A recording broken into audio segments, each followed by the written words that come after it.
எரேமியா 42 அதிகாரம்.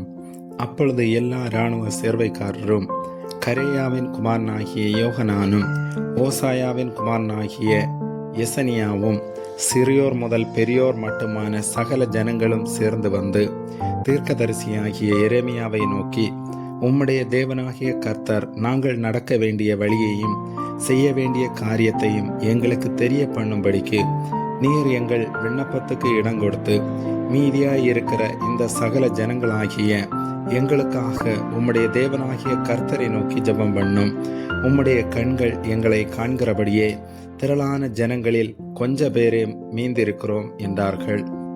அப்பொழுது எரேமியா தீர்க்கதரிசி அவர்களை நோக்கி, நீங்கள் சொன்னதை கேட்டேன். இதோ உங்கள் வார்த்தையின்படியே உங்கள் தேவனாகிய கர்த்தரை நோக்கி ஜெபம் பண்ணுவேன். கர்த்தர் உங்களுக்கு மறு உத்தரவாக சொல்லும் எல்லா வார்த்தைகளையும் நான் உங்களுக்கு ஒன்றையும் மறைக்காமல் அறிவிப்பேன் என்றான். அப்பொழுது அவர்கள் எரேமியாவை நோக்கி, உம்முடைய தேவனாகிய கர்த்தர் உம்மை கொண்டு எங்களுக்கு சொல்லி அனுப்பும் எல்லா வார்த்தைகளின்படியும் நாங்கள் செய்யாவிட்டால் கர்த்தர் நமக்கு நடுவே சத்தியும் உண்மையுமான சாட்சியாயிருக்க கடவர். அது நன்மையானாலும் தீமையானாலும் சரி, எங்கள் தேவனாகிய கர்த்தரின் சத்தத்துக்கு நாங்கள் கீழ்ப்படிவதனால் எங்களுக்கு நன்மை உண்டாகும்படி நாங்கள் உம்மை அனுப்புகிற எங்கள் தேவனாகிய கர்த்தருடைய சத்தத்துக்கு கீழ்ப்படிந்து நடப்போம் என்றார்கள். 10 நாள் சென்ற பின்பு கர்த்தருடைய வார்த்தை எரேமியாவுக்கு உண்டாயிற்று. அப்பொழுது அவன் கரேயாவின் குமாரனாகிய யோகனானையும் அவனோடு இருந்த எல்லா இராணுவ சேர்வைக்காரரையும் சிறியோர் முதல் பெரியோர் மட்டும் உண்டான சகல ஜனங்களையும் அழைத்து அவர்களை நோக்கி, உங்களுக்காக விண்ணப்பம் செய்யும்படிக்கு நீங்கள் என்னை அனுப்பின இஸ்ரவேலின் தேவனாகிய கர்த்தர் உரைக்கிறது என்னவென்றால், நீங்கள் இந்த தேசத்திலே தரித்திருந்தால் நான் உங்களை கட்டுவேன், உங்களை இடிக்க மாட்டேன், உங்களை நாட்டுவேன், உங்களை பிடுங்க மாட்டேன். நான் உங்களுக்கு செய்திருக்கிற தீங்குக்கு மனஸ்தாபப்பட்டேன்.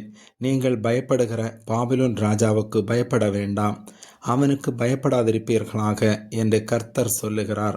உங்களை ரட்சிக்கும்படிக்கும் உங்களை அவன் கைக்கு தப்புவிக்கும்படிக்கும் நான் உங்களுடனே இருந்து அவன் உங்களுக்கு இறங்குகிறதற்கும் உங்கள் சுய தேசத்திற்கு உங்களை திரும்பி வர பண்ணுகிறதற்கும் உங்களுக்கு இரக்கம் செய்வேன். நீங்கள் உங்கள் தேவனாகிய கர்த்தருடைய சத்தத்துக்கு செவிகொடாமல் நாங்கள் இந்த தேசத்திலே இருக்கிறதில்லை என்றும், நாங்கள் யுத்தத்தை காணாததும் எக்கால சத்தத்தை கேளாததும் அப்ப தாழ்ச்சியினால் பட்டினியாய் இராததுமான எகிப்து தேசத்துக்கே போய் அங்கே தரித்திருப்போம் என்றும் சொல்வீர்களேயாகில், யூதாவில் மீந்திருக்கிறவர்களே, அதை குறித்து உண்டான கர்த்தருடைய வார்த்தையை கேளுங்கள். நீங்கள் எகிப்துக்கு போக உங்கள் முகங்களை திருப்பி அங்கே தங்க போவீர்களானால் நீங்கள் பயப்படுகிற பட்டயம் எகிப்து தேசத்திலே உங்களை பிடிக்கும்.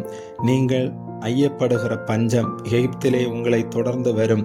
அங்கே சாவீர்கள். எகிப்திலே தங்க வேண்டுமென்று அவ்விடத்துக்கு தாங்கள் முகங்களை திருப்பின எல்லா மனுஷருக்கும் என்ன சம்பவிக்கும் என்றால், பட்டயத்தாலும் பஞ்சத்தாலும் கொள்ளை நோயாலும் சாவார்கள்.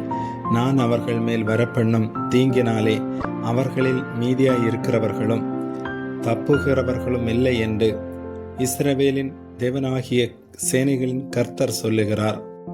என் கோபமும் என் உக்கிரமும் எருசலேமின் குடிகள் மேல் எப்படி மூண்டதோ அப்படியே என் உக்கிரம் நீங்கள் எகிப்துக்கு போகும்போது உங்கள் மேல் மூளும்.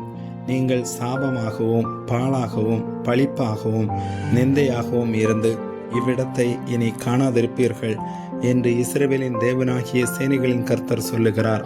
யூதாவில் மீதியானவர்களே, எகிப்துக்கு போகாதிருங்கள் என்று கர்த்தர் உங்களை குறித்து சொன்னார் என்பதை இந்நாளில் உங்களுக்கு சாட்சியாக அறிவித்தேன் என்று அறியுங்கள்.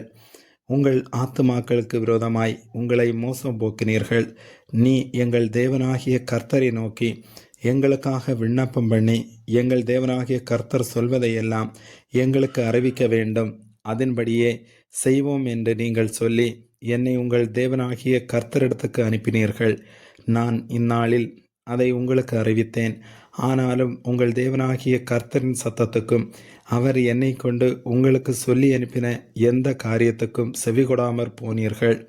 இப்போதும் தங்கியிருப்பதற்கு நீங்கள் போக விரும்புகிற ஸ்தலத்தில் தானே பட்டயத்தாலும் பஞ்சத்தாலும் கொள்ளை நோயாலும் சாவீர்கள் என்று நிச்சயமாய் அறியுங்கள் என்றான்.